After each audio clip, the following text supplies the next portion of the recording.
Les proponemos lo siguiente. Mientras ustedes formulan sus preguntas, voy a hacer algunos énfasis de las tres presentaciones y les pediría también a nuestros invitados e invitadas que pudieran también profundizar y complementar algunos de los aspectos que estimen relevantes dentro de sus presentaciones. Partir diciendo que, bueno, el tema quizás tampoco es tan nuevo, propio de la globalización, pero plantea una serie de desafíos y múltiples miradas. De hecho, las tres presentaciones que tuvimos la oportunidad de escuchar, de presenciar, son distintas, ¿ya? Tienen énfasis distintos. Entonces, esto nos abre también a como les digo, un desafío sobre una especie de conceptualización o tratar un intento de poder conceptualizar estos fenómenos. Porque claro, se habla de fenómenos migratorios, decíamos, otros ponen el énfasis en conceptos de movilidad humana, movilidad permanente, desplazamientos, como forma también de darle una descripción o una interpretación a estos procesos. Luego también se conversó sobre los factores que promueven o obligan a esta situación de movilidad, ¿ya? Entonces se hablaba tradicionalmente se abordan crisis económicas, crisis políticas, se habló del cambio climático también como otro factor, y en la última presentación Macarena nos hablaba de un éxodo forzado a propósito de ciertas relaciones o desigualdades en las relaciones en el ámbito cultural, podríamos llamarlo, que son las relaciones de género, ¿no es cierto?, en la etnografía que nos presentó. Emerge, sí, este fenómeno de la migración, de la situación de desplazamiento, como una especie de un nuevo riesgo global, ¿no es cierto? Era este mapa, esta red que nos mostraba al inicio Camila. Frente a esto, surgen una serie también de distinciones. O sea, la población en situación de movilidad sería o estaría condenada quizá a una situación de permanente vulnerabilidad, precarización, victimización, sujetos de violencia y abuso. O sea, los casos que fueron registrando, los datos, en el sentido de estos, los subsidios, los cobros de arriendo, por un lado, o los casos de la exposición a las bandas de narcotraficantes o de pandillas, hablarían en distintos niveles de esta situación de violencia a la que están enfrentadas las poblaciones y las personas en migración, en procesos de movilidad. Se hablaba también, frente a ese hecho, que se transparenta y se naturaliza esa condición, esa situación de asimetría, de desigualdad. Y lo peor aún, sobre todo para nosotros los chilenos, que nos estaría relevando lo peor de nosotros. Nuevamente, lo que hablaba el profesor Bello, de este racismo estructural que está presente en América Latina, afloraría de manera casi natural en nosotros los chilenos, sobre todo con población afrodescendiente. Y ahí pongo también un tema en la mesa que pasa con migrantes que no son parte, digamos, de esa población. ¿Qué nos sucede? Yo creo que también se ha conversado sobre esos temas. Ahora, en otro punto, un ámbito propiamente de la academia, se interpela a la ciencia social, en este caso, en la misma lógica de esta construcción del objeto. Planteaba Macarena la necesidad de problematizar esta neutralidad del conocimiento que se genera desde la ciencia, este conocimiento aséptico que no toma posición, frente a otros enfoques o otras posiciones mucho más activas en la construcción de ese conocimiento. Álvaro y Macarena, y quizá el método también que usó Camila de recopilación de datos, también plantea desafíos metodológicos, ¿ya? O sea, ante la tradicional complementariedad cualitativo, cuantitativo, también se abre también otros espacios, otros niveles para poder observar. En ese sentido surge el tema de estudiar las emociones y estudiar el cuerpo, la corporalidad. Y eso es súper importante también porque también corre los márgenes también de la observación en las ciencias sociales, ¿ya? Ya no solamente estamos preocupados del discurso, de de la razón, de la reflexividad de los sujetos, sino también de las emociones, de la corporalidad. ¿Ya? Me pareció otro tema interesante de rescatar. Lo cotidiano, la subjetividad, se transformaría como un espacio de resistencias. Eso yo creo que también es un tema que nosotros que estamos en las ciencias sociales o en el mundo, digamos, de lo público, debiera también considerarse. Ahora, en otro ámbito de las políticas públicas, el Estado o el espacio público, también se hace una interpelación, quizás muy obvia puede ser hacia las políticas públicas, porque es el Estado que tiene que dar respuesta a esta iniciativa o a estos fenómenos que nos están dando en la cara. Entonces, si bien es cierto, se reconoce que en algunos casos ha existido algunos avances, sobre todo en políticas públicas, en educación, en salud, en otros casos se muestra que no están así, pero hay una oportunidad, digamos, de reconocimiento y de posicionar esto en la agenda pública. Entonces, transformaría quizás la lógica, los migrantes, también como sujetos de derechos y reconocimiento de políticas públicas. Que eso puede parecer una obviedad, pero veamos cómo está la política actual que se acaba de implementar, pareciera que no fuera tan así, ¿ya? Hay un punto central en esta conversación sobre los derechos que tiene que ver, por un lado, con el tema del trabajo. Y volviendo a esta idea del riesgo, o sea, por un lado, se constata que el trabajo de la población migrante es un trabajo precario, y por otro lado, en una difusa línea, casi en condiciones y situaciones de esclavización. Yo creo que eso es súper relevante y si no nos llama la atención, algo nos pasa, digamos, porque estamos hablando de globalización, siglo XXI, supuestamente el trabajo es un derecho y volver a una situación de esclavitud es algo fuerte, digamos, por decirlo de alguna forma.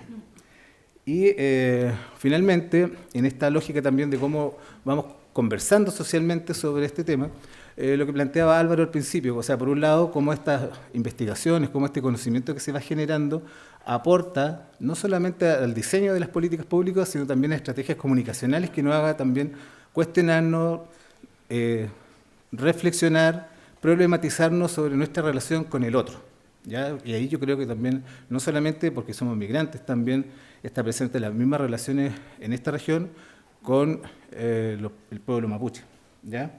¿Y qué pasa, digamos, en esta entelequia que son las redes sociales, que da espacio para, desde el anonimato, muchas veces, polarizar las conversaciones y radicalizar también los puntos de vista? Entonces, haciendo un resumen, espero haber capturado un poco las distintas sensibilidades y tendencias de nuestros invitados, invitarlos a que puedan complementar, profundizar y a la vez a ustedes a plantear sus preguntas. Sí, profesor. Hablan primero los jóvenes, hablo yo que soy el más joven, pero quiero tratar de ser lo más conciso posible. Recién usted habló de las entelequias de las redes sociales y el doctor Álvaro Bello también habló de las redes sociales.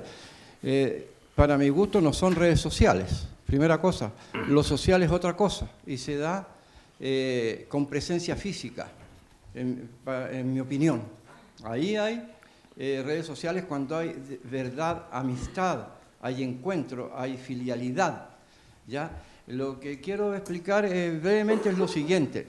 Las verdaderas funciones de los mal llamados medios de comunicación, pero que en realidad son más medias, solamente medios masivos, y que también se olvida que es un tipo de medio diferente, el Twitter, el Facebook y toda esa parafernalia, ¿ya?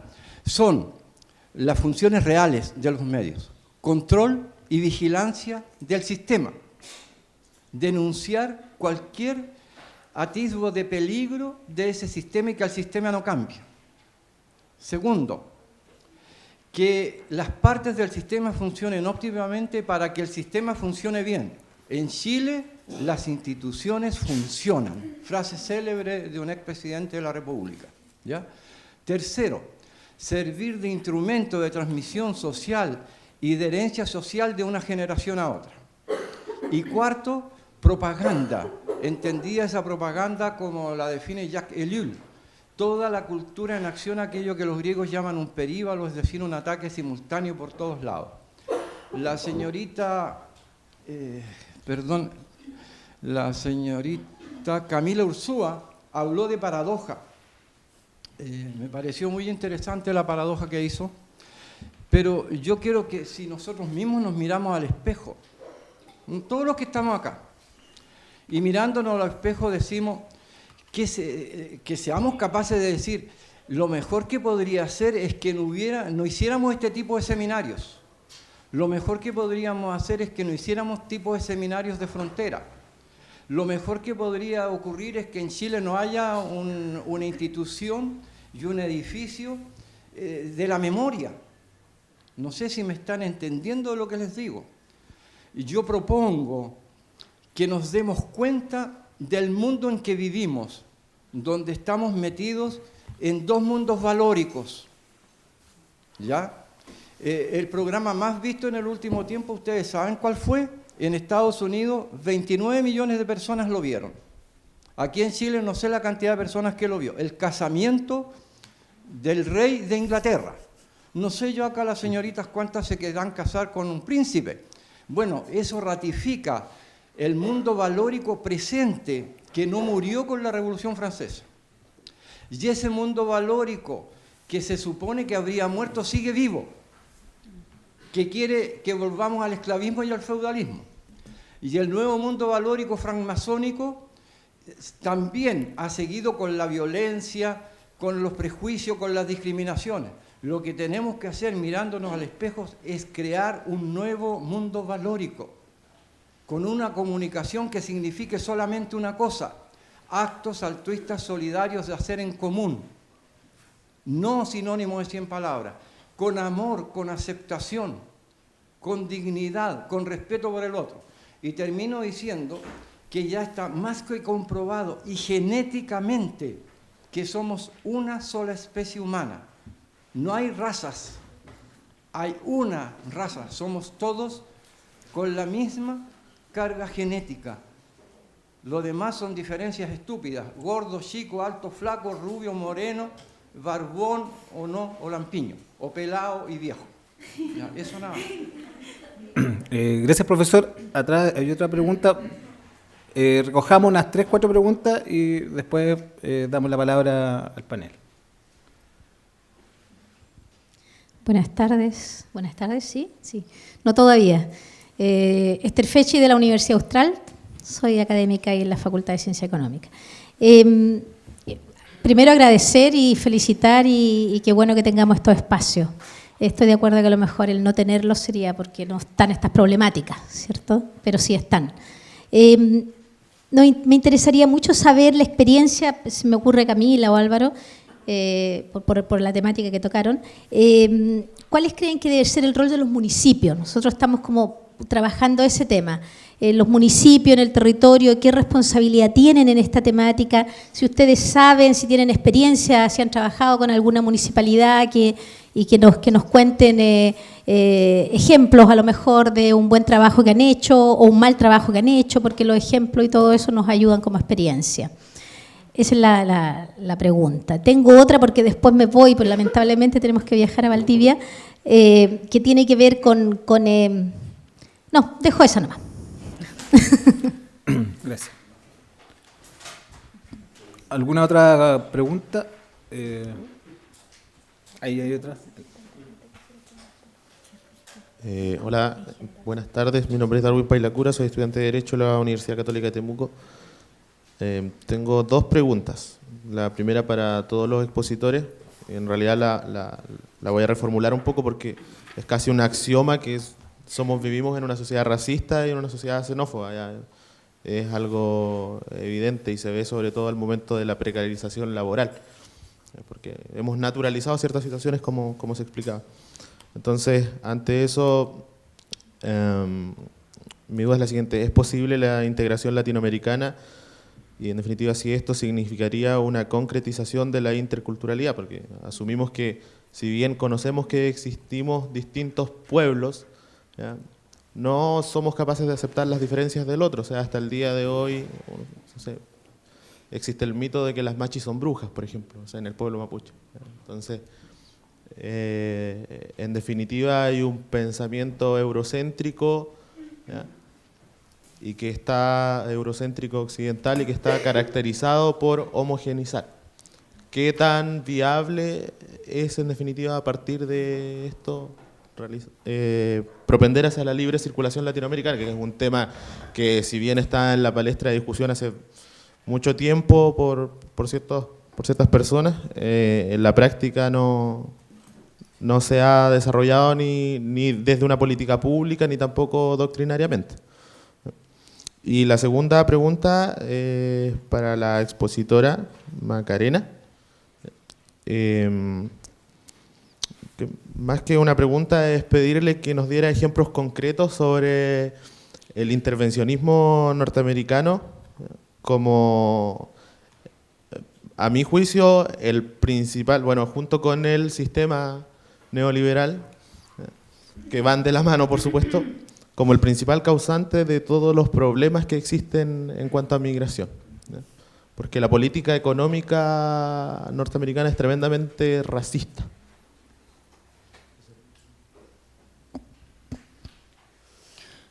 Buenas tardes ya. Mi nombre es Camila Espinosa, soy estudiante de Derecho en la Universidad Católica de Temuco. Tengo una pregunta para Camila.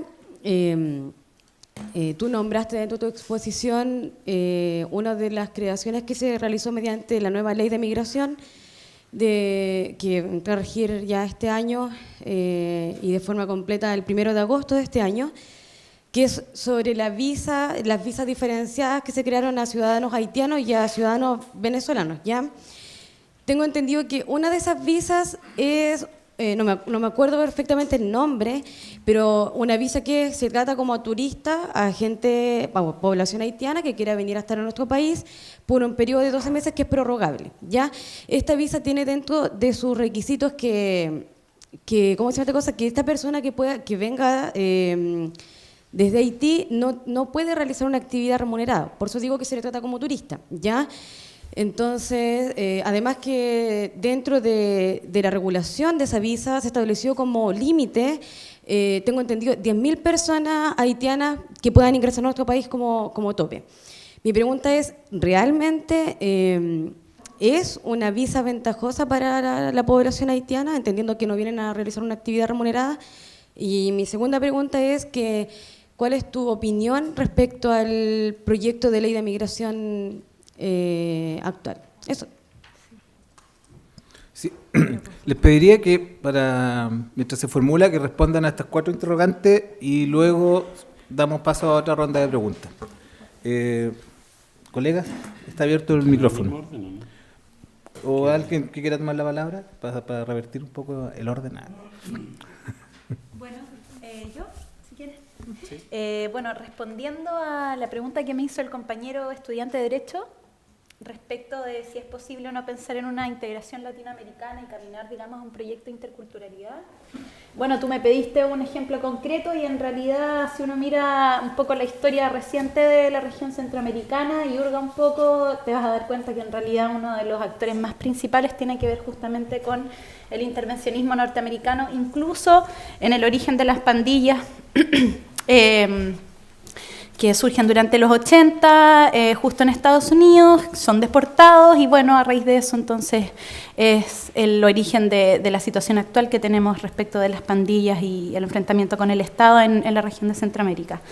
Pero lo que a mí me parece más preocupante es algo que quizás me gustaría dejar de lado en términos de las emociones, pero sí abordar desde un punto de vista más político, que tiene que ver con la tendencia global de los estados securitarios, es decir, esta lógica donde los estados invierten cada vez más en cerrar sus fronteras. Y bueno, ahí digamos que Estados Unidos y el ejemplo más cercano de Donald Trump, encarnado en Donald Trump, porque en realidad es un proceso que viene de largo aliento, de alguna manera es un ejemplo concreto. Me gustaría mencionar que, por ejemplo, en la frontera de México, hoy en día se está llevando a cabo desde el año 2014, con la administración de Peña Nieto, un programa que se llama Plan Frontera Sur y que en realidad fue financiado por Estados Unidos, en más de 100 millones de dólares, ¿ya? No solamente el financiamiento lo pone Estados Unidos para poner tapón a los flujos migratorios centroamericanos, sino también Estados Unidos son, de alguna manera, los que ponen la formación y la capacitación a los funcionarios del Instituto Nacional de Migraciones.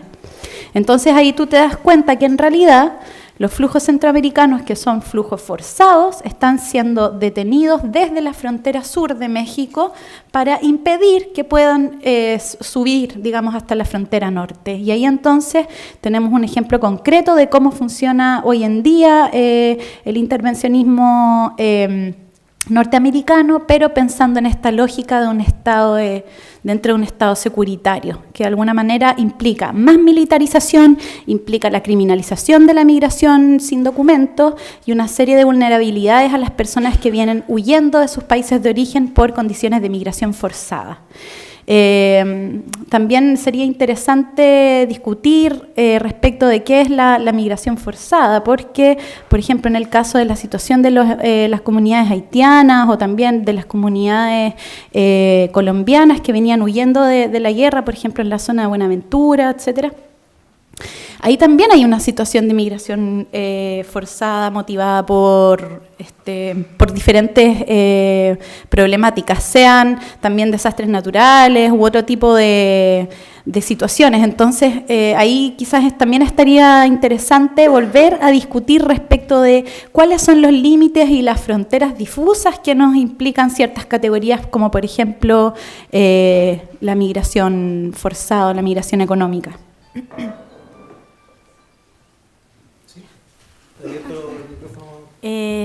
Ya, voy a hacer un comentario sobre el comentario que hizo el profesor en su primera pregunta. ¿Se escucha bien?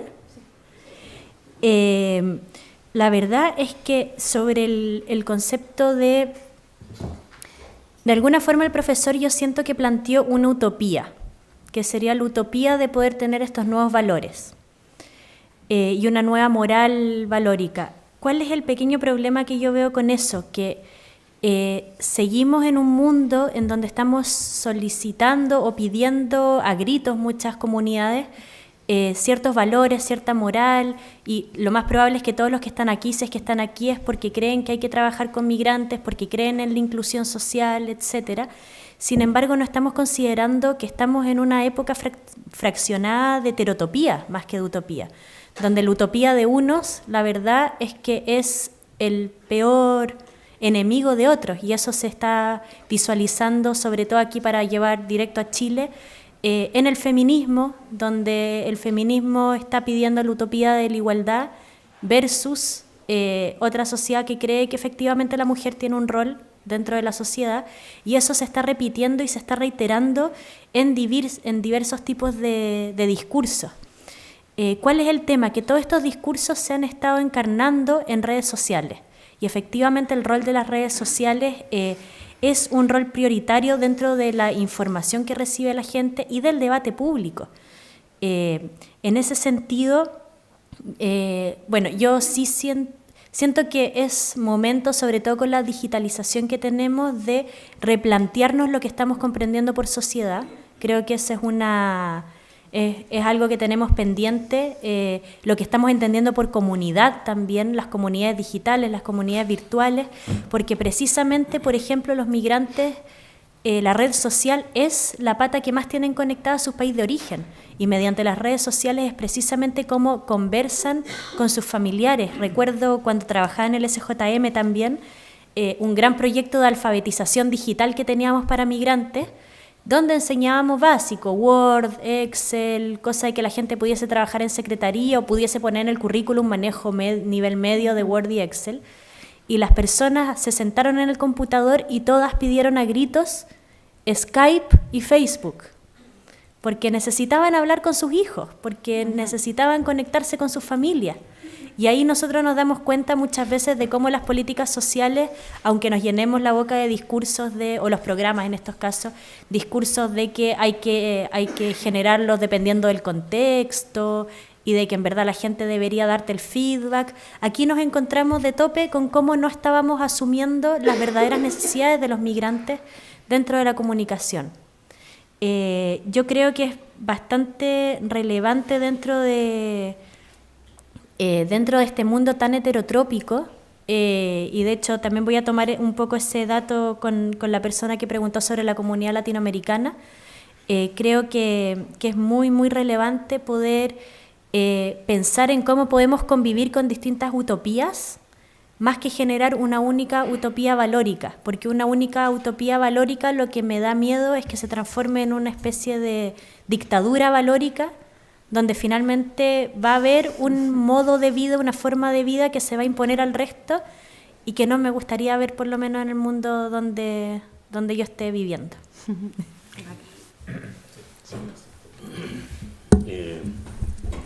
No puedo estar más de acuerdo contigo. Yo creo que hay una cosa que nosotros tenemos que entender los mecanismos y la forma en que actúa el racismo y la discriminación. Pero eso que no nos ciegue ante nuestros propios esencialismos, nuestras utopías personales o grupales. Hoy día, una de las cosas de las redes sociales es que crea burbujas, ya lo sabemos. Esa burbuja donde tenemos 100 seguidores y creemos que no solamente esos 100 seguidores piensan como nosotros, sino que todo el mundo. Y de alguna manera queremos imponer nuestras visiones sobre la otredad, a veces de manera con discursos súper idealistas. Y una de las cosas del mundo posmoderno que nos toca vivir y del posmodernismo como pensamiento es la idea de la idealización de las identidades. Muchos de nosotros creemos que tener identidades es lo máximo que nos puede ocurrir y a veces en las identidades se esconden también varios monstruos. Así que yo quiero advertir sobre eso porque hay una cuestión que tiene que ver con el esencialismo, con el fundamentalismo que está detrás de la idealización de las identidades. Y creo que eso le está haciendo un profundo daño a las sociedades porque hemos perdido la perspectiva de que los seres humanos tenemos muchas cuestiones en común, muchas más que aquellas que nos dividen o nos diferencian. Y a veces quienes luchamos o que creemos que estar haciendo una crítica profunda al racismo y la discriminación, en realidad también nos agarramos de formas raciales de justificar nuestros discursos. O sea, como que hubiera racismos buenos y racismos malos. Y el racismo es uno solo, entre paréntesis. No hay un racismo de los oprimidos. Cuidado con eso. No hay una discriminación que justifique a la víctima. A veces, y yo pienso harto en Hannah Arendt, que se enfrentó a la comunidad judía, siendo ella judía, y develando aquellos elementos que también habían llevado a las comunidades judías, cosas que ustedes a lo mejor no saben, en un principio a ciertos sectores de la comunidad judía a colaborar con el régimen nazi y después incluso no estoy hablando de todos los judíos, yo tengo sangre judía y no estoy hablando contra los judíos, sino que de advertir que también a veces la víctima también hay que tener una visión crítica sobre algunos procesos. Pero respecto de la migración en Chile y de la afrodescendencia, que es mi tema de interés, yo quiero decir que el espacio municipal, para dar respuesta a la pregunta que se hizo, es fundamental. Hay varias experiencias en América Latina, no solamente de política hacia la afrodescendencia, sino que con pueblos indígenas, con migrantes. Por ejemplo, hay en las zonas de frontera, en algunos países hay municipios que han asumido una tarea fundamental en dar acogida, en ser un primer espacio de filtro positivo para la acogida de los migrantes. No hay, en Chile todavía no hay experiencias tan concretas, tal vez en el norte con los migrantes del Valle de Azapa, en algunos municipios donde hay descendencia africana, donde se ha logrado establecer algunas políticas, pero más que la existencia concreta en Chile y en América Latina, más bien una proyección de lo que del papel que debiera cumplir el municipio, porque es, digamos, el gobierno local. El municipio es el Estado en el espacio local y tiene una relación privilegiada, directa, cara a cara con la gente y por lo tanto debiera tener un papel fundamental en el procesamiento de las políticas sobre la migración. es fundamental. Quiero agregar un par de cosas nada más. La mayor parte de los migrantes que llegan a Chile son mujeres. Más del 55% son mujeres. La mayoría de los migrantes son mujeres. O sea, como suele suceder además en América Latina, la migración está feminizada. Entonces ahí hay que tomar carta en el asunto inmediatamente. O sea, hay que abordar eso. Segundo, en la región de la Araucanía, el 2% de la migración es haitiana. Y la mayor parte de los migrantes de la Araucanía son argentinos. El 49% de los migrantes de la Araucanía son argentinos. Esto habla a propósito de lo que yo decía de la visibilización de la negritud. Es un tema, o sea, yo he hablado con gente que siente que nos están invadiendo, ese 2%. Hay una idea ahí como de casi terrorífica. Y yo creo que eso habla de cosas, eso dice muchas cosas que tenemos que abordar. Y quiero decir una cosa respecto a la solidaridad, el sueño latinoamericano, etcétera. Yo creo que somos súper imperfectos los seres humanos y me cuesta creer hoy día en grandes utopías. Quiero creer, pero no sé, soy de los 80 y bueno, se me han quebrado varias utopías en el camino. Yo creo que no tenemos que idealizarnos o idealizar a otros, hay que funcionar como funcionamos en la vida cotidiana con los demás, con sus defectos y virtudes. Y los otros, o el otro, como decimos los antropólogos, tiene defectos y virtudes. Una política migratoria o una acción social, una relación de la sociedad, de las personas comunes y corrientes con los migratorios, debe valorizar aquellos aspectos que son necesarios, debe colaborar. Por ejemplo, hoy día en Chile hay muchas redes de apoyo a los migrantes que se han organizado en los espacios locales. En Villarrica, en ciudades donde están llegando aquí en la Araucanía migrantes, la gente se ha organizado para apoyar migrantes. Eso es súper positivo porque siempre solíamos hablar de los aspectos negativos solamente. Las iglesias evangélicas, católicas, se han organizado para apoyar a los migrantes. O sea, hay que relevar también eso porque si no nos quedamos como en la parte oscura, en el racismo y cuando hablamos de racismo estructural es un concepto bien teórico. Pero yo no estoy de acuerdo con que la sociedad chilena sea racista, o sea, decir eso no es sociológico, creo que no es tan así, que hay muchos sectores que solidarizan con el pueblo mapuche, con la afrodescendencia. Entonces, ¿dónde está esa totalidad racista de los chilenos? Yo creo que hay que buscar también aquellos aspectos positivos.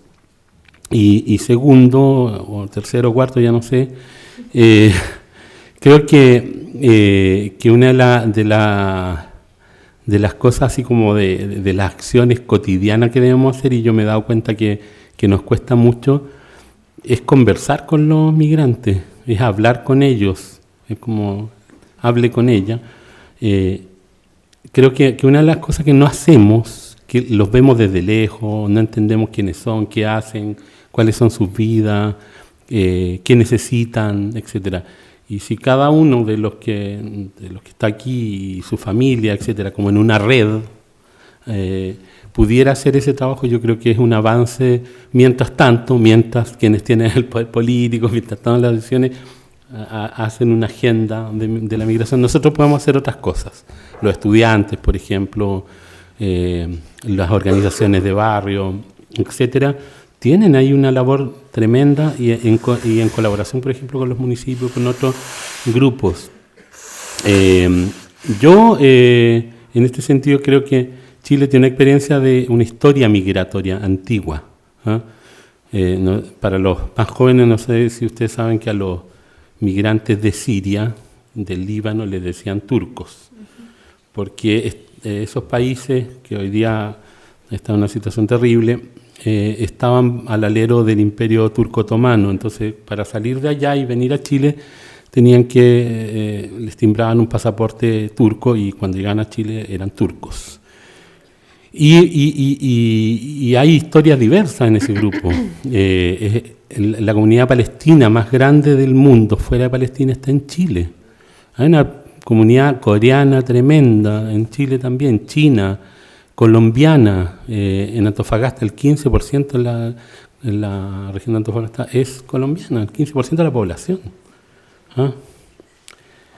Entonces, bueno, hay que pensar en cómo, más allá también de la visión académica, intelectual, etcétera, cómo en las prácticas sociales vamos cambiando, ¿no? Es difícil decir, debemos hacer esto, como pontificar, digamos. Creo que cada uno sabe lo que puede hacer, pero si nosotros no logramos dar el paso, nadie lo va a dar por nosotros, y no hay receta para eso tampoco. Voy a responder las otras 3 preguntas. Primero, sobre la experiencia de los municipios en los territorios. Es un temazo en estos momentos ese, y ¿por qué se ha hecho tanto tema y conversación al respecto? Por un tema bastante particular. Nuestra ley de extranjería actual, la ley 1094, que se hizo en 1975, como para que uno tenga contexto, lo que buscaba era regular quienes entraban y quienes salían del país. ¿Por qué? Porque estábamos en contexto de dictadura, entonces que los presos políticos no salgan y que, si es que están afuera, no entren. Y al mismo tiempo que agitadores sociales de otros países no entren. Esa era básicamente la idea. Entonces nuestra ley de extranjería, de hecho el primer párrafo parte hablando sobre que no entre nada que afecte el orden de la nación. Esa es la ley que tenemos hasta ahora. ¿Cuál es el pequeño problema de nuestra ley de extranjería? Es que se preocupa de quién entra y quién sale. No se preocupa qué pasa con la persona que está dentro. Entonces eso ha generado un montón de problemas. ¿Y qué es lo que ha pasado? Que los migrantes han llegado a Chile, algunos han quedado en situación de extrema pobreza por A, B o C motivo, y finalmente la puerta de quién tocan, y termina siendo del municipio. Entonces los municipios, gracias a la ley Zamudio sobre todo, han implementado las oficinas de inclusión, en muchas partes se llaman, hay otras que se llaman oficinas de migrantes, pero directamente las oficinas de inclusión. Y estamos hablando del municipio de Macul, Quilicura, Recoleta, Estación Central, Santiago Centro, en regiones Valparaíso, Quilpué, donde se está haciendo mucho trabajo con respecto a cómo podemos integrar a la comunidad migrante y cómo podemos un poco salvarnos de esta situación que está ocurriendo de que el municipio de repente le tiraron a los migrantes encima sin tener ninguna política pública ni social de la cual afirmarse. Entonces el trabajo local, la verdad es que es muy relevante dentro de los municipios. Yo me acuerdo, incluso en Estación Central, cuando fue el terremoto, no me acuerdo, el terremoto el 27F, no me acuerdo quién era el alcalde en esa época, pero me acuerdo que los migrantes que vivían en los CITES, que los CITES se cayeron la mayoría, se pusieron a acampar en la calle. Y por orden de la alcaldía había que sacar a toda la gente de la calle porque no podía ser que los migrantes estuvieran con carpas en la calle y quedó la escoba y media. Y ahora nosotros vemos el mismo municipio con un alcalde UDI que defiende a los migrantes y a la inclusión dentro del territorio impresionante. Entonces estamos viendo un cambio de paradigma sobre la integración, la inclusión y los roles, mucho más descentralizado y a veces con tendencias políticas que no nos hubiésemos esperado, donde no nos hubiésemos esperado ese tipo de comportamiento. Buenas experiencias, como digo, vienen de todo tipo de municipios, de todo sector político, es impresionante. Yo destaco el trabajo que está haciendo, de hecho, Estación Central con vivienda. En vivienda se está tratando de regenerar algunos barrios urbanos, algunos barrios donde viven migrantes para poder alojarlos en mejores condiciones, por ejemplo. Que eso directamente está dentro de la línea de habitabilidad, que es la que yo manejo. Y al mismo tiempo tenemos al alcalde comunista Jadwe con una idea bastante similar, pero desde esta especie de constructora municipal social, popular, pero básicamente es una constructora municipal que lo que busca es regenerar barrios para que vivan las personas, y dentro de las personas como que pueden vivir en esos barrios están los migrantes, que es la misma idea de Estación Central, porque lo peor que podemos hacer es empezar a generar políticas públicas solamente para migrantes, o barrios solamente para migrantes, porque así lo que vamos a hacer es empezar a construir guetos con toda la buena disposición del mundo, pero en el fondo generando problemáticas que se están viendo ahora en otros países de guetificación, de segregación social con los migrantes. Así que ahí hay muy buen trabajo. Sobre la integración latinoamericana, la verdad, y perdón que use estas palabras tan poco propias de un seminario, pero yo creo que a estas alturas ya fue. O sea, estamos en un mundo globalizado. En el momento en donde se empezó a trabajar la utopía latinoamericana es precisamente cuando se quería enfrentar un poco a todo este modelo de Estados Unidos, del intervencionismo americano dentro de Latinoamérica. Fue una perspectiva donde se trató de unificar a toda Latinoamérica desde una historia común. Y esa historia común vendría siendo los españoles, el saqueo, después de eso ser un poco como una economía extractiva y todo lo que podemos leer en el libro, que sigue siendo súper interesante, de las venas abiertas de América Latina, de Galeano. Sin embargo, desde que se escribió ese libro han pasado su buena cantidad de décadas.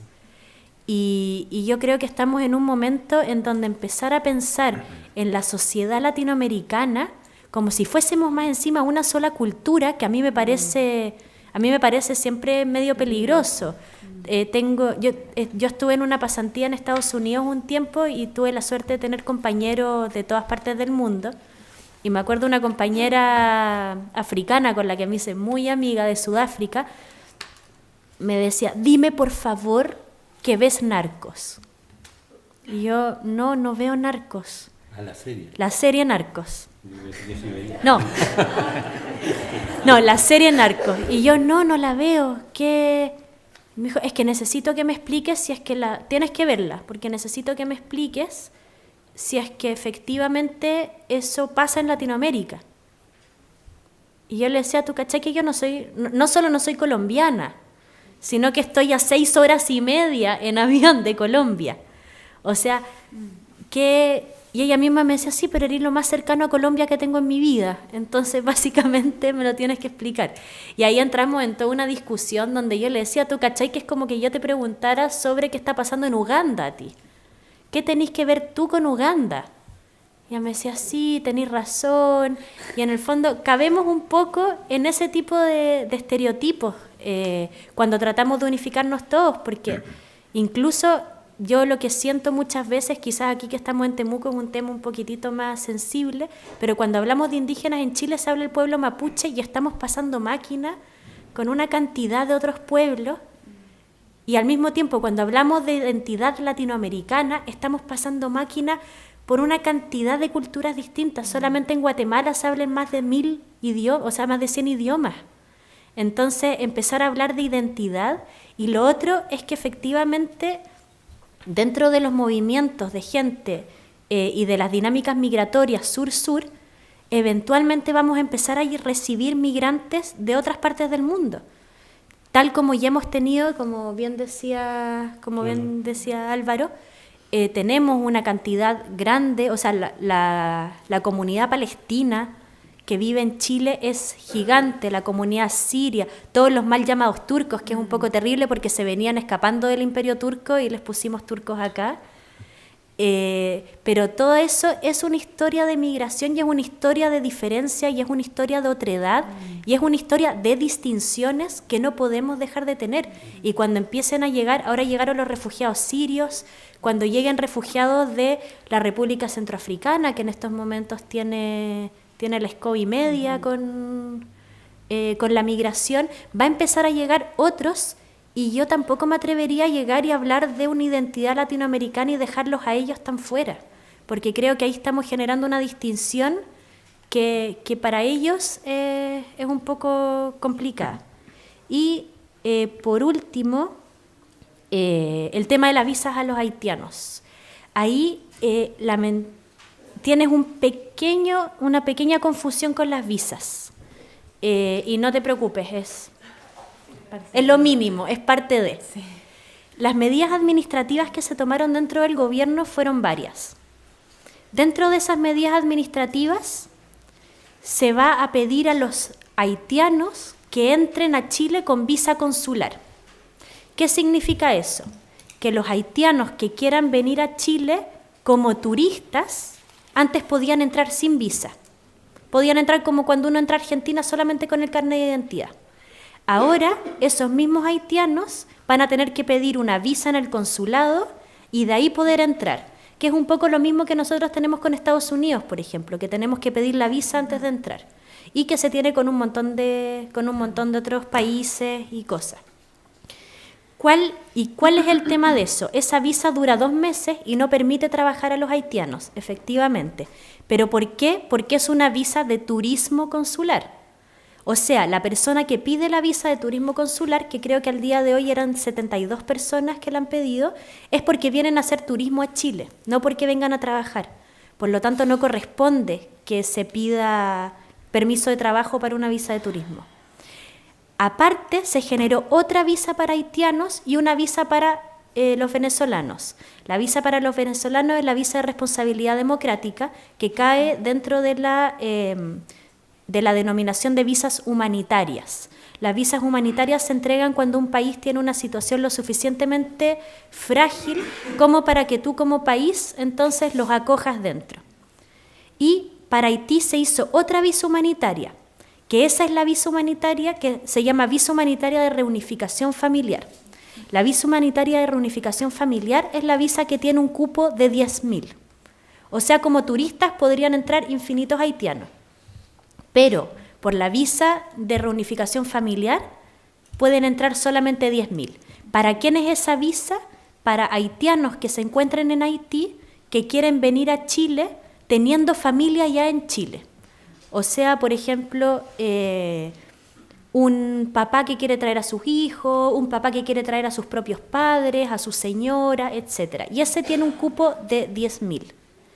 Y además se modificaron visas y se pusieron visas para profesionales y visas para profesionales o gente que estudió fuera que quiere venir a trabajar a Chile y visas para extranjeros que han estudiado en Chile, que quieren quedarse trabajando en Chile, en posgrados.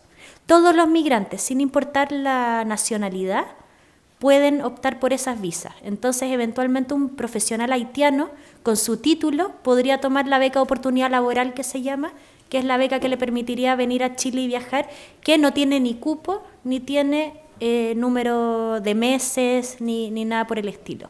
Es medio árida toda la parte de las visas, pero creo que es así un poco en todos los países. Y sobre la ley de migración, hay mucho que no se sabe todavía de la ley de migración. Por ejemplo, a mí lo que más me importa, porque creo que en general, primero, por fin hay una nueva legislación. Y, el presidente Piñera, en su primer gobierno ya había lanzado un proyecto de ley, Bachelet lanzó un proyecto de ley y este es el tercer proyecto de ley que se genera. La diferencia es que este causó tanto ruido porque se lanzaron también decretos. Entonces los decretos fueron inmediatos.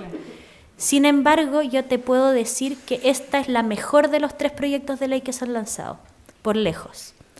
¿Cuál es el problema? Que sí tiene algunos temas que no han sido definidos. Por ejemplo, para las visas de responsabilidad democrática, la visa de reunificación familiar, las visas de oportunidades laborales, no se sabe cuáles van a ser los requisitos de la visa. Porque si es que la visa de oportunidad laboral significa que una persona se va a sentar y le va a decir al consulado, quiero ir a trabajar a Chile, aquí están mis antecedentes, no he cometido delito, te estampan la visa, perfecto, y la persona va a llegar con visa a Chile, eso sería espectacular. Sería lo mejor que nos podría pasar, de hecho. Pero si es que la visa esta te van a pedir 10.000 papeles que más encima no existen en tu país de origen, que es lo que muchas veces pasa, Entonces ahí vamos a encontrar problemas. Hasta que no se sepan cuáles van a ser los requisitos de la visa, no podemos dar opinión porque no sabemos qué es lo que va a pasar con las visas. Sin embargo, por fin hay una nueva legislación y el proceso de regularización, aunque ha sido bastante menos masivo de lo que se esperaba, sí ha servido, por ejemplo, para visualizar la baja cantidad de migrantes con ingresos clandestinos que teníamos, porque en un momento se habló de que iban a ser casi que una horda de migrantes que habían ingresado clandestinamente a Chile, los mal llamados ilegales. Y la verdad es que han sido bastante pocos, y eso no es porque ellos estén escondidos y no se quieran regularizar, es porque no hay más. O sea, obviamente que debe haber un par de miles que cometieron algún delito y no se pueden regularizar, pero la gran mayoría ya hizo el trámite, son 11.000, fin. Versus los otros que estaban de forma irregular en Chile, que no es lo mismo que estar ilegal en Chile. Y esas personas, yo espero que se regularicen aproximadamente unas 200.000, eso es lo que creemos como IEM, y la verdad es que eso va a permitir a esas 200.000 personas poder acceder a contratos de trabajo y a varias cosas, o sea, es muy, muy relevante. Hay que ver cómo se hace el proceso, los tiempos de espera, todo ese tipo de cosas, obviamente que siempre son mejorables, perfectibles, como se puso de moda la palabra hace un par de años, gracias a José Piñera, pero la verdad es que por fin tenemos una ley y hay que ver qué es lo que pasa, y también hay que ver qué es lo que pasa en la discusión en las cámaras de diputados y senadores, porque lo que entró, qué sé yo, qué cosa extraña pueda llegar a salir con las visas. Ahí hay un tema que también hay que ver. Agradecemos esta primera ronda de respuesta. Se abre de nuevo el micrófono, Alberto. O Domingo, párate, puedes presentarte y plantear tu pregunta, es más fácil, más, ¿cómo era la palabra? Perfecto. Más eficiente. Bueno, trabajo en educación intercultural y mi pregunta va por ese lado también, digamos, he escuchado acá la palabra inclusión. Y desde el mundo mapuche es una palabra igual bien controvertida, porque también bajo esa palabra, digamos, se ha tendido a asimilar, digamos, la población mapuche, a chilenizarla, digamos, bajo este concepto de un Estado, una nación. De lo que ustedes han estado trabajando, ¿cómo ven la actitud, digamos, del Estado chileno con respecto a la población migrante en ese sentido, digamos, por ejemplo, no se ha mencionado acá, pero hay mucha población peruana, ecuatoriana, ¿cierto?, que traen sus lenguas originarias, el quechua y el quichua también, que, por ejemplo, yo pienso que sería igual una contribución de nosotros, digamos, como país, de contribuir a su mantenimiento y desarrollo de esas lenguas, por ejemplo. Entonces, ¿cómo está viendo o cómo ven ustedes que el Estado, digamos, está digamos, afrontando esa situación? Eso. Sí, por acá. Sí, Alberto, acá.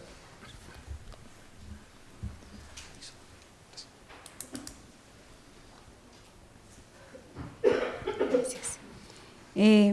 Muy contenta de estar acá. Soy de las pocas migrantes que están acá en el auditorio, creo. Soy colombiana.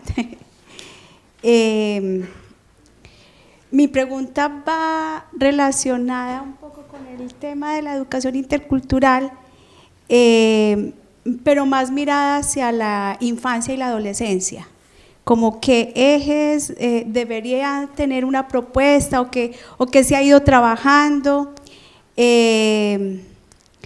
Si es que estos niños y adolescentes están cayendo como en una aculturación, no sé, tengo ahí como varias dudas y preocupaciones, especialmente en ese tema, porque no sé, siempre se dice que los niños y los jóvenes se adaptan más fácil pero a veces se quedan también con esas cosas, no las pueden exteriorizar y entonces la comunidad educativa es como el sitio donde más ellos pueden manifestar y expresarse y donde más se puede ver como esos choques en un momento dado. Entonces la preocupación es desde los establecimientos educacionales cómo se podría trabajar esas propuestas.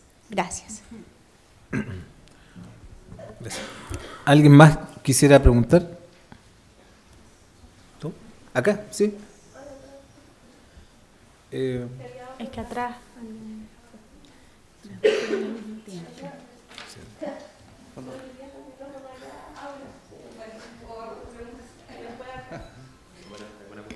Sí, bueno, mi nombre es Millaray Vicuña, también estudiante de Derecho de la Universidad Católica. Tengo una pregunta, ojalá para todos los expositores. Quiero abordar un tema que propuso en la mesa Álvaro Bello, el doctor, en torno al sistema de supervigilancia de derechos fundamentales. También ligándolo un poco a la pregunta que surge acá de la profesora respecto al rol de las municipalidades. Quisiera saber de qué forma se puede implementar este sistema de supervigilancia de derechos fundamentales y de garantías para los migrantes dentro del Estado de Chile una vez que ya hacen ingreso, entendiendo que hoy existe una precarización de derechos, una situación de vulnerabilidad manifiesta, ya sea en materia laboral, materia sanitaria, materia de vivienda. Por tanto, si en su experiencia comparada han podido visibilizar alguna estructura, ya sea en cuanto a implementación de políticas públicas, la creación de alguna institucionalidad específica o el fortalecimiento de algunas competencias que tengan ya algún tipo de autoridades para poder en definitiva garantizar estos derechos de las poblaciones que ya han migrado y que se encuentran en el país, para no vulnerar aún más sus derechos y sus garantías. Yo te quiero hacer de nuevo otra pregunta, súper cargante yo. Ya, igual sobre el proyecto de ley, que era otra cosa que se me olvidó preguntarte, Camila.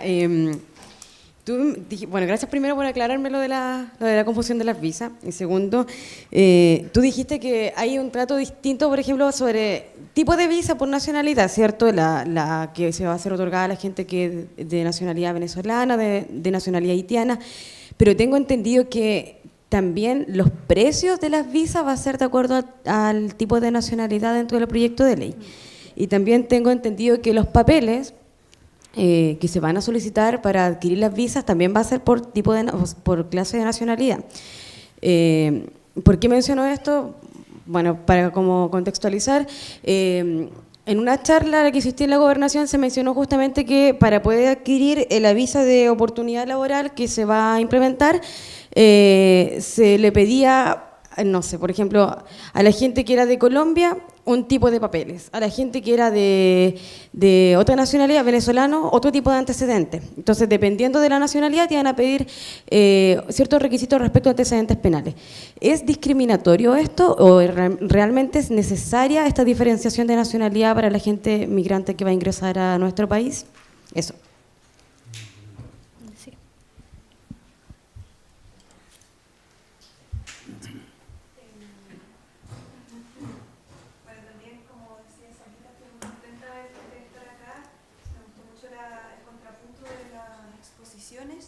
Gracias.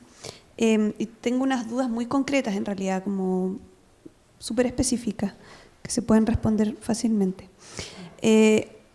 Al profesor Álvaro, bueno, me parece muy importante advertir el aporte que hace, ¿cierto?, el enfoque de la interseccionalidad en el estudio de las migraciones, ¿cierto?, en la observación de los procesos de migración, pero quería preguntar que además digamos, de advertirlo, de posicionarlo en la mesa y de llamar la atención sobre las diferencias o sobre la interseccionalidad, ¿cierto?, que cruza el proceso de migración para las diferentes personas, si es que se están haciendo algunos estudios o si es que se está abordando, digamos, ese compromiso con el enfoque interseccional. Hoy día, digamos, porque entiendo que estás hablando desde la academia, entonces desde ahí, pero si pudieras advertir cómo esto se ha llevado a la práctica en el tratamiento de las migraciones, si es que ha habido alguna vinculación con las políticas públicas a propósito de esto, me parecería genial. También concuerdo que ¿cómo se dice? La deficiencia de los datos respecto de miradas más interseccionales abismante. O sea, con suerte tenemos la desagregación por sexo. Respecto de Camila, en específico, quería preguntarte también muy concreto, ¿qué han visto ustedes desde el ámbito de la habitabilidad y la vivienda? Entiendo que como OIM me imagino que trabajan de alguna manera asesorando o generando propuestas en términos de políticas públicas, más allá de observar las experiencias que hay. Me parece muy relevante porque, por un lado, está, digamos, por ejemplo, la idea de subsidios o este tipo de políticas o programas, pero por otro lado está lo que pasa como en el ámbito cotidiano de la regulación de mercado, ¿cierto?, que hay con la vivienda. Entonces ahí, por ejemplo, desde la institución pública es difícil meterse, ¿no?, porque tú vas a un lugar donde hay una persona que arrienda piezas y hay otras personas que son arrendatarios de esas piezas, y ahí es como difícil, más allá de hablar de la normativa que debe cumplir un espacio de arriendo, etcétera. No sé si se entiende la pregunta, sí. Y entonces, ¿qué propuestas han visibilizado? ¿Qué experiencias pueden aportar aquí en Chile? Y quería también resaltar la importancia de incluir en este tipo de seminarios a los servicios públicos, porque como decía Camila, hay servicios que han ido como a la vanguardia de la inclusión y la universalidad de derechos, por ejemplo en salud, por ejemplo en educación. Entonces hay mucho que decir ahí sobre lo que las dificultades que han tenido y las barreras que han derribado y las experiencias concretas que existen, pero también, además de eso, de visibilizar lo bueno, ¿cierto?, interpelar, o sea, que estén aquí para que puedan ser interpelados desde las otras dimensiones, por ejemplo, desde la dimensión de las emociones, ¿cierto?, o por ejemplo, desde la importancia de la interseccionalidad, por dar los ejemplos concretos, pero pensando en la tarde las exposiciones de los colectivos de migrantes, ¿ya? Entonces resaltar la importancia. Yo sé que hay como hartos seminarios que hacen los servicios públicos, o jornadas de capacitación o de sensibilización, y existen estas otras instancias más académicas que me parece que es súper importante ponerlas a conversar, sobre todo porque hay varias personas de los servicios públicos que están como en ciertas trincheras, ¿cierto?, como muy conscientes respecto de para dónde hay que ir en migración, pero que muchas veces faltan los conceptos, falta la mirada internacional, falta como todo este enriquecimiento que se puede hacer un poco de la academia. Eso. Cedo la palabra. Respecto de varias de las preguntas varias de las preguntas que se hicieron, una respuesta inicial es que el diagnóstico actual es muy nuevo, si bien hay trabajo de hace algunas décadas sobre la migración de los últimos años respecto de los peruanos, por ejemplo, pero estamos en pañales en muchas cosas. Yo creo que recién estamos como pudiendo abordar temas que en otros países ya se ha avanzado bastante, para que luego además esos estudios e investigaciones tengan consecuencias en las políticas públicas, por ejemplo. O sea, estamos súper atrasados en eso. También, de alguna manera, lo que pasó en estos últimos 5 o 7 años con la migración nos tomó como de sorpresa a todos, yo creo. A pesar de que uno puede decir que esto ya tenía desde el 2010 prácticamente venía con claridad creciendo. Y bueno, nos topamos con una clase política que es lenta, lamentablemente, pero también hay otra cosa que yo quería agregar. Yo respondería frente a esto, a varias de las preguntas que ustedes decían, que bueno, que varias de las cosas que se pueden lograr es si el Estado respeta el marco de derecho internacional que ha suscrito y que lo obliga, y bueno, y quedaríamos todos contentos, ¿eh? Pero el problema es que hay varias cosas. Uno es que el marco de derecho internacional obliga, pero los países tienen unas formas infinitas de no obligarse, y podríamos estar horas conversando de cómo por eso además hay mecanismos para el seguimiento, para el cumplimiento, etcétera, en la Naciones Unidas, porque hay que estar chicoteando a los estados para que cumplan con las obligaciones que ellos mismos tomaron. Y por lo tanto, yo creo que la ley, creo que el marco de derecho es fundamental y tiene que existir. No voy a discutirlo porque vivimos en una sociedad donde tiene que haber un núcleo de derecho y una entidad que es el Estado que se preocupe de que se cumplan esos derechos. Yo no estoy por vivir en una sociedad sin esas estructuras. Pero también creo que no hay que poner todos los huevos en ese canasto, porque puede a veces ser súper decepcionante y frustrante. Es como lo que pasó con el convenio 169, que durante 17 años se dijo hay que firmar el convenio, ¿cuándo el Estado chileno va a firmar el convenio? ¿Cuándo lo va a hacer? Y resulta que después el convenio no era lo que creía mucha gente, ¿no? Se había puesto mucho énfasis en que se iban a lograr detener los proyectos de inversión y al final el convenio era un mecanismo de negociación más que para detener. Y eso la gente se enteró cuando se empezó a aplicar. Entonces yo creo que en ese sentido... Ahora, a mí me llama la atención, sin embargo, a pesar de esto, que en la discusión hoy día sobre la migración no se ponga atención en que Chile suscribió la Convención sobre Trabajadores Migratorios y su familia en el 2005, ¿cierto? O sea, hace hartos años. Y nunca sale a colación, nunca. Ni argumentan de ahí los parlamentarios, ni nada. Y esa es una convención que, en combinación con la Convención de toda la forma de discriminación, la Convención contra toda la forma de discriminación contra la mujer, etcétera, etcétera, etcétera. En ese cruce es fundamental, ahí están los instrumentos para llevar a cabo políticas, tanto desde el Estado como desde la sociedad civil, ¿eh?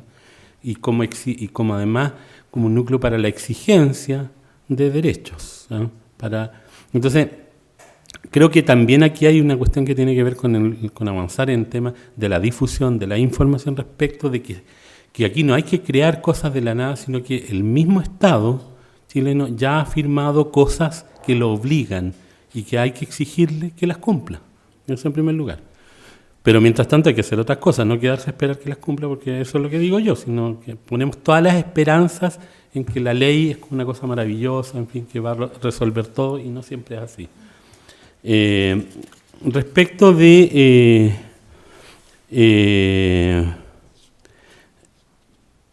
las experiencias en las escuelas, yo conozco unas experiencias en comunas urbanas de Santiago, sobre todo al principio hace unos años atrás con niños peruanos, y después, ahora en los últimos tiempos, he conocido un par de experiencias con niños haitianos. En general son experiencias bastante, excepto a lo mejor en los municipios que nombró Camila, a lo mejor es más, ella podrá tener otra información que yo no conozco, hay una política mucho más amplia. Yo he conocido experiencias puntuales que son bien interesantes, pero que yo tengo una visión crítica respecto de algunas de esas experiencias y que tienden a ser como a estereotipar las identidades nuevamente. O sea, en esas ganas de reconocer al otro, se le estereotipa, se le clasifica, de alguna manera se le etiqueta, ¿eh? Y como que tenemos la tentación de etiquetar al otro para poder, aunque lo queramos reconocer en términos positivos, y eso de alguna manera lo congela, lo momifica, no puede evolucionar como un otro. Ojo con eso también. En la escuela como que hay mucha de esa tendencia que los niños colombianos hagan la danza colombiana, que los niños, etcétera, y esas representaciones pueden ser muy positivas y ser algo que de alguna manera convoque, sensibilice, etcétera, pero también tiene sus peligros. O sea, eso quería advertir. Estudios interseccionales. Hay grupos, sobre todo investigadoras, en Santiago, en la Chile, en la Academia de Humanismo, en la Alberto Hurtado, en la Diego Portales, que están trabajando bajo el enfoque interseccional. Por ejemplo, conozco algunos trabajos sobre el efecto de las políticas públicas de la CONADI sobre las mujeres mapuche. Y ahí hay algún par de datos que me parece interesante y que lo relaciono con lo que estaba diciendo anteriormente. Que puede ser positivo desde algún punto de vista, Pero las políticas indígenas, sobre todo en algunas dimensiones específicas o con algunos grupos específicos, tienden a ser tremendamente esencialistas también. O sea, a recrear o a difundir y a profundizar la idea, por ejemplo, de que los indígenas, a diferencia del resto de la población, merecen políticas para indígenas, y no otras políticas que sean más transversales al resto de la sociedad.